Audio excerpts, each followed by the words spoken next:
सतनाम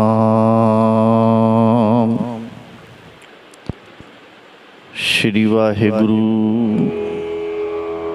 साहिब जी।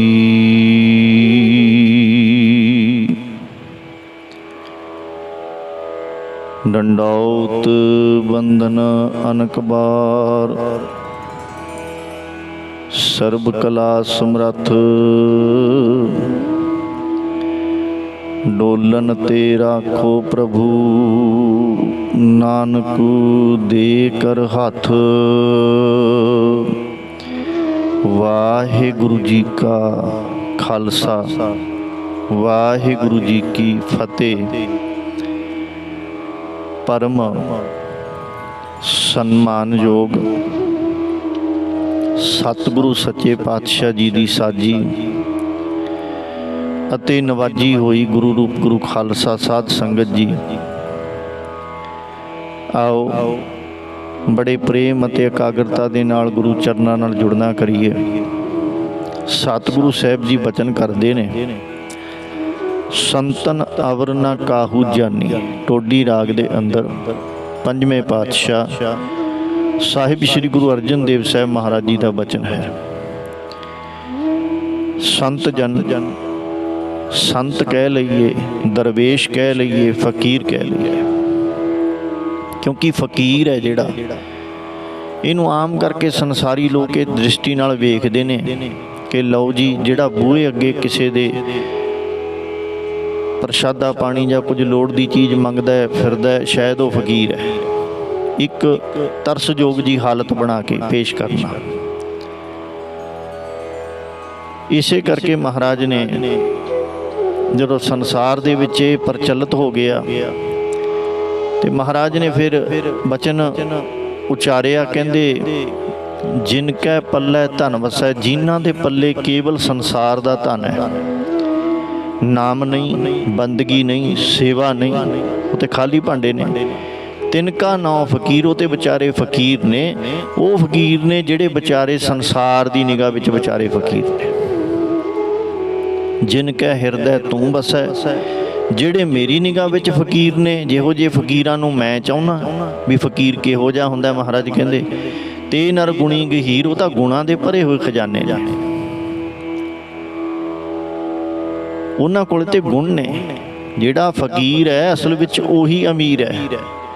ਫਕੀਰੀ ਤੇ ਅਮੀਰੀ, ਮਨ ਦੀ ਫਕੀਰੀ, ਉਹ ਤੇ ਰਾਜਿਆਂ ਦਾ ਰਾਜਾ ਹੈ। ਭਾਈ ਕਨ੍ਹਈਆ ਜੀ ਨੇ ਵੈਰੀਆਂ ਤੱਕ ਨੂੰ ਜਲ ਛਕਾਇਆ, ਮਨ ਦੀ ਫਕੀਰੀ ਸੀ। ਆਪਣੇ ਹੱਥ ਵਿੱਚ ਇੱਕ ਪ੍ਰਸ਼ਾਦਾ ਹੋਵੇ, ਸਾਹਮਣੇ ਕੋਈ ਭੁੱਖਾ ਦਿਖਾਈ ਦੇ ਜਾਏ, ਉਹਦੇ ਵਿੱਚੋਂ ਅੱਧਾ ਤੋੜ ਕੇ ਭੁੱਖੇ ਨੂੰ ਛਕਾ ਦੇਣਾ, ਇਹ ਫਕੀਰੀ ਹੈ ਖਾਲਸੇ ਦੀ। ਲੋੜਵੰਦਾਂ ਦੀ ਆਪਣੇ ਭਰਾ ਜਾਣ ਕੇ ਮਦਦ ਕਰਨੀ, ਭੁੱਖਿਆਂ ਨੂੰ ਪ੍ਰਸ਼ਾਦਾ ਛਕਾਉਣਾ,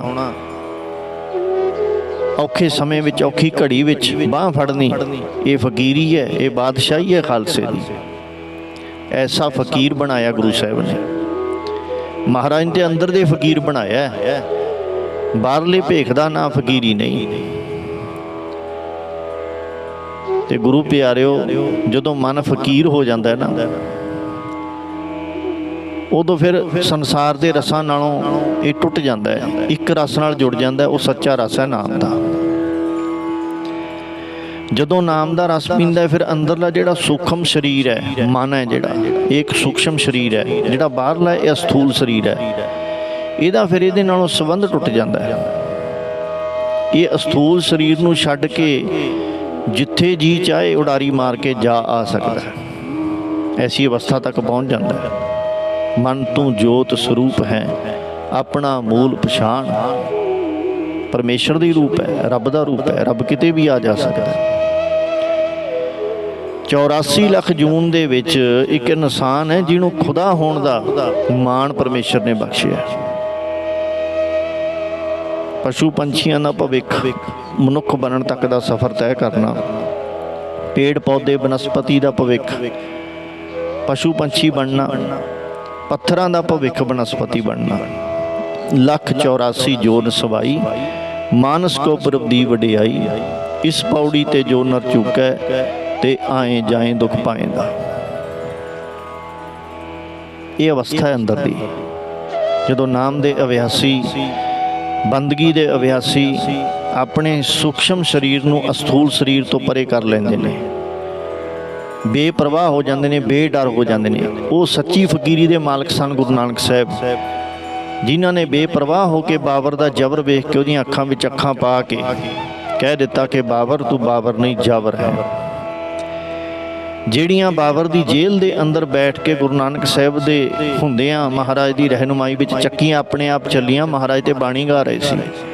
ਉਹ ਮਹਾਰਾਜ ਦੇ ਅੰਦਰ ਦੀ ਫਕੀਰੀ ਦੀ ਤਾਕਤ ਸੀ, ਸ਼ਬਦ ਦੀ ਕਲਾ ਸੀ, ਜਿਨ੍ਹਾਂ ਨੂੰ ਵੇਖ ਕੇ ਬਾਬਰ ਝੁਕਿਆ। ਉਹ ਸੱਚੀ ਫਕੀਰੀ ਦੇ ਮਾਲਕ ਸਨ ਧੰਨ ਗੁਰੂ ਅਰਜਨ ਦੇਵ ਸਾਹਿਬ ਸੱਚੇ ਪਾਤਸ਼ਾਹ, ਜਿਹੜੇ ਤਤੀਆਂ ਤਵੀਆਂ ਤੇ ਬੈਠ ਕੇ ਸ਼ਹੀਦ ਹੋ ਗਏ। ਸੀਸ ਵਿੱਚ ਤੱਤਾ ਰੇਤਾ ਪਵਾ ਕੇ ਹੱਸ ਕੇ ਕਹਿ ਦਿੱਤਾ ਕਿ ਤੇਰਾ ਕੀਆ ਮੀਠਾ ਲਾਗੈ, ਹਰ ਨਾਮ ਪਦਾਰਥ ਨਾਨਕ ਮਾਗੈ। ਇਹੋ ਜੀ ਸੱਚੀ ਫਕੀਰੀ ਦੇ ਮਾਲਕ ਸਨ ਧੰਨ ਗੁਰੂ ਤੇਗ ਬਹਾਦਰ ਸਾਹਿਬ ਸੱਚੇ ਪਾਤਸ਼ਾਹ, ਜਿਨ੍ਹਾਂ ਦੇ ਦਰ ਤੇ ਫਰਿਆਦੀ ਚੱਲ ਕੇ ਆਏ। ਤਿਲਕ ਜੰਜੂ ਦੇ ਬਚਾ ਲਈ, ਮਨੁੱਖੀ ਅਧਿਕਾਰਾਂ ਦੇ ਬਚਾ ਲਈ, ਧਰਮ ਦੇ ਬਚਾ ਲਈ ਆਪਣੇ ਸੀਸ ਦਾ ਬਲਿਦਾਨ ਦੇ ਦਿੱਤਾ। ਬਾਹੇ ਜਿਨ੍ਹਾਂ ਦੀ ਪਕੜੀ ਹੈ, ਸਿਰ ਦੀਜੈ ਬਾਹ ਨਾ ਛੋਡੀਐ, ਤੇਗ ਬਹਾਦਰ ਬੋਲਿਆ ਧਰ ਪਈਐ, ਧਰਮ ਨਾ ਛੋਡੀਐ। ਆਪਣੇ ਸੂਖਮ ਸਰੀਰ ਨੂੰ ਅਸਥੂਲ ਸਰੀਰ ਤੋਂ ਪਰੇ ਕਰ ਲੈਣਾ, ਇਹ ਫਕੀਰੀ ਹੈ, ਅੰਦਰ ਦੀ ਅਵਸਥਾ ਦੀ ਗੱਲ ਹੈ। ਜਿਨ੍ਹਾਂ ਸ਼ਹੀਦਾਂ ਨੇ, ਸਿੰਘਾਂ ਸਿੰਘਣੀਆਂ ਨੇ ਧਰਮ ਹੇਤ ਸੀਸ ਦਿੱਤੇ, ਬੰਦ ਬੰਦ ਕਟਵਾਏ, ਖੋਪਰੀਆਂ ਲੋਹਾਈਆਂ, ਚਰਖੜੀਆਂ ਤੇ ਚੜ੍ਹੇ ਤਨ ਆਰਿਆਂ ਨਾਲ ਚਿਰਾਏ ਗਏ, ਪੁੱਠੀਆਂ ਖੱਲਾਂ ਲੋਹਾਈਆਂ। ਪੜ੍ਹਦੇ ਆ ਨਾ ਆਪਾਂ, ਇਹ ਸਭ ਕੁਝ ਤਾਂ ਕਰ ਗਏ ਜੇ ਉਹ ਮਨ ਦੀ ਫਕੀਰੀ ਦੇ ਮਾਲਕ ਸਨ। ਮਨ ਦੀ ਫਕੀਰੀ ਹੁੰਦੀ ਹੈ ਸੰਸਾਰੀ ਸੋਚ ਤੋਂ ਅੰਦਰ ਦੀ ਸੋਚ ਕਿਤੇ ਉਤਾਂਹ ਜਾ ਕੇ ਬੈਠ ਜਾਂਦੀ ਹੈ, ਵੱਖਰੀ ਥਾਂ ਤੇ, ਬਹੁਤ ਉੱਚੀ ਥਾਂ ਤੇ ਬੈਠਾ। ਉਹ ਰਾਜਾ ਸਗਲੀ ਸ੍ਰਿਸ਼ਟ ਕਾ ਹਰ ਨਾਮ ਮਨ ਭਿੰਨਾ। ਦੁਨੀਆ ਦੀ ਸੋਚ ਦੇ ਲੇਬਲ ਤੋਂ ਉਤਾਂਹ ਜਾ ਕੇ ਸੁਰਤ ਕਰਕੇ ਬੈਠ ਜਾਣਾ, ਉਹ ਸਾਰੀ ਕਾਇਨਾਤ ਦਾ ਰਾਜਾ ਹੈ। ਉਹਦੀ ਸੋਚ ਬੜੀ, ਉਹਦਾ ਇਖਲਾਕ ਬੜਾ ਉੱਚਾ ਹੋ ਜਾਂਦਾ ਹੈ, ਜਿਹੜਾ ਮਨ ਦਾ ਫਕੀਰ ਹੈ। ਇਹੋ ਜੀ ਫਕੀਰੀ ਖਾਲਸੇ ਨੂੰ ਦਿੱਤੀ ਹੈ, ਬੇਪਰਵਾਹ ਨਿਡਰ ਹੋ ਕੇ ਇੱਕ ਪਰਮੇਸ਼ਰ ਦੇ ਅੱਗੇ ਸੀਸ ਝੁਕਾਉਣਾ, ਉਹ ਤੋਂ ਇਲਾਵਾ ਕਿਸੇ ਦੂਜੇ ਨੂੰ ਨਾ ਮੰਨਣਾ। ਜਦੋਂ ਭਗਤ ਕਬੀਰ ਜੀ ਨੂੰ ਬਾਦਸ਼ਾਹ ਦੇ ਸਾਹਮਣੇ ਪੇਸ਼ ਕੀਤਾ ਗਿਆ, ਕਬੀਰ ਜੀ ਖੜੇ ਮੁਸਕਰਾ ਰਹੇ ਨੇ। ਬਾਦਸ਼ਾਹ ਦੇ ਸਿਪਾਹੀਆਂ ਨੇ ਆਖਿਆ, ਕਬੀਰ ਤੇਰੇ ਸਾਹਮਣੇ ਬਾਦਸ਼ਾਹ ਬੈਠਾ, ਤੂੰ ਸਿਰ ਕਿਉਂ ਨਹੀਂ ਝੁਕਾਉਂਦਾ, ਦੁਆ ਸਲਾਮ ਨਹੀਂ ਕਰਦਾ? ਕਬੀਰ ਸਾਹਿਬ ਕਹਿੰਦੇ, ਇਹ ਮੇਰਾ ਬਾਦਸ਼ਾਹ ਨਹੀਂ,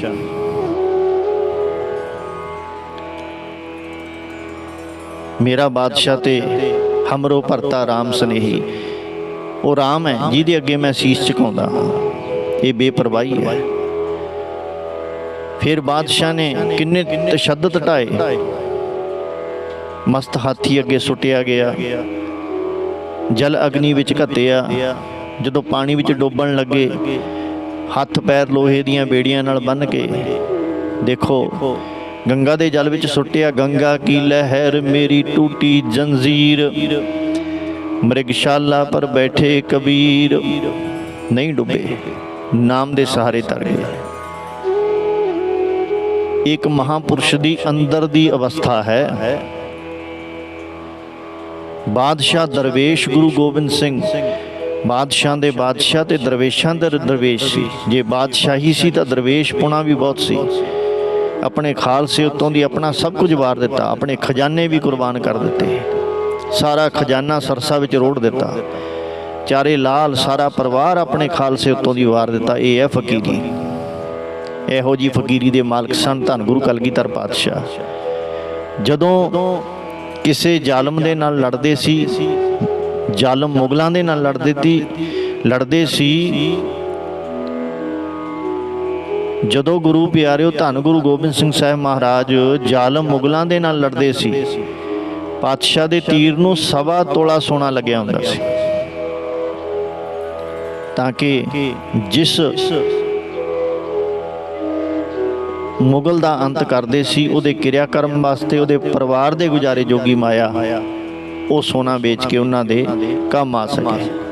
ਇਹ ਦਰਵੇਸ਼ ਪੁਣਾ ਸੀ, ਇਹ ਫਕੀਰੀ ਸੀ। ਉਸ ਮਨ ਦੀ ਫਕੀਰੀ ਤੱਕ ਸਾਨੂੰ ਪਹੁੰਚਣ ਲਈ ਗੁਰੂ ਨਾਨਕ ਸਾਹਿਬ ਕਹਿ ਰਹੇ ਨੇ। ਧੰਨ ਗੁਰੂ ਨਾਨਕ ਸਾਹਿਬ ਸੱਚੇ ਪਾਤਸ਼ਾਹ ਮਹਾਰਾਜ। ਸੰਤਨ ਅਵਰ ਨ ਕਾਹੂ ਜਾਨੀ, ਬੇਪਰਵਾਹ ਸਦਾ ਹਰ ਰੰਗ ਕੈ ਜਾ ਕੋ ਪਾਖ ਸੁਆਮੀ। ਰਹਾਓ, ਪਾਤਸ਼ਾਹ ਕਹਿੰਦੇ ਬੇਪਰਵਾਹ ਨੇ, ਬੇਪਰਵਾਹ ਨੇ, ਕਿਉਂਕਿ ਉਹ ਪਰਮਾਤਮਾ ਅਕਾਲ ਪੁਰਖ ਵਾਹਿਗੁਰੂ ਤੱਕ ਉਹਨਾਂ ਦੀ ਸੁਰਤ ਪਹੁੰਚ ਚੁੱਕੀ ਹੈ। ਜਿੱਥੇ ਤੱਕ ਰੱਬ ਦੇ ਪਿਆਰੇ ਪਹੁੰਚ ਸਕਦੇ ਨੇ, ਕੋਈ ਨਹੀਂ ਪਹੁੰਚ ਸਕਦਾ। ਪੰਡਤ ਸੂਰ ਛਤਰਪਤ ਰਾਜਾ ਭਗਤ ਬਰਾਬਰ ਔਰ ਨਾ ਕੋਈ। ਕੋਈ ਕਿੱਡਾ ਹੀ ਪੰਡਤ ਹੋਵੇ, ਗਿਆਨਵਾਨ, ਸੂਰਮਾ, ਛਤਰਪਤੀ, ਰਾਜਾ, ਜਿੱਥੇ ਭਗਤ ਦੀ ਅਵਸਥਾ ਉੱਥੇ ਤੱਕ ਨਹੀਂ ਪਹੁੰਚ ਸਕਦੇ। ਧੰਨ ਬਾਬਾ ਨਾਨਕ ਜੀ ਆਪਣੇ ਬਾਰੇ ਦੱਸਦੇ ਨੇ ਮਾਰੂ ਰਾਗ ਦੇ ਅੰਦਰ, ਕਹਿੰਦੇ ਕੋਈ ਆਖੈ ਭੂਤਨਾ ਕੋ ਕਹੈ ਬੇਤਾਲਾ। ਕੋਈ ਮੈਨੂੰ ਭੂਤਨਾ ਕਹਿੰਦਾ, ਕੋਈ ਬੇਤਾਲਾ ਕਹਿੰਦਾ ਹੈ, ਵੀ ਐਵੇਂ ਭਟਕਦਾ ਫਿਰਦਾ ਜੂ ਉਜਾੜ ਵਿੱਚ। ਕੋਈ ਆਖੈ ਆਦਮੀ ਨਾਨਕ ਵਿਚਾਰਾ, ਕੋਈ ਮੈਨੂੰ ਆਪਣੇ ਵਰਗਾ ਹੀ ਵਿਚਾਰਾ ਜਿਹਾ ਬੰਦਾ ਸਮਝਦਾ ਹੈ। ਭਇਆ ਦੀਵਾਨਾ ਸ਼ਾਹ ਕਾ ਨਾਨਕ ਬੌਰਾਨਾ, ਪਰ ਮੈਂ ਉਸ ਪਰਮਾਤਮਾ ਦੇ ਨਾਮ ਦਾ ਆਸ਼ਿਕ ਹੋ ਗਿਆ ਹਾਂ ਤੇ ਦੁਨੀਆ ਮੈਨੂੰ ਕਹਿੰਦੀ ਨਾਨਕ ਝੱਲਾ ਹੋ ਗਿਆ। ਹਾਂ ਹਰ ਬਿਨ ਅਵਰ ਨਾ ਜਾਨਾ, ਮੈਂ ਪਰਮਾਤਮਾ ਤੋਂ ਬਿਨਾਂ ਕਿਸੇ ਦੂਸਰੇ ਨੂੰ ਨਹੀਂ ਜਾਣਿਆ।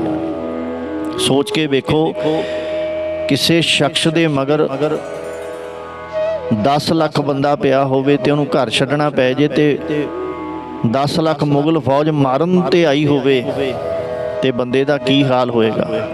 ਟੈਨਸ਼ਨ ਪੈ ਜਾਏਗੀ, ਘਬਰਾਏਗਾ।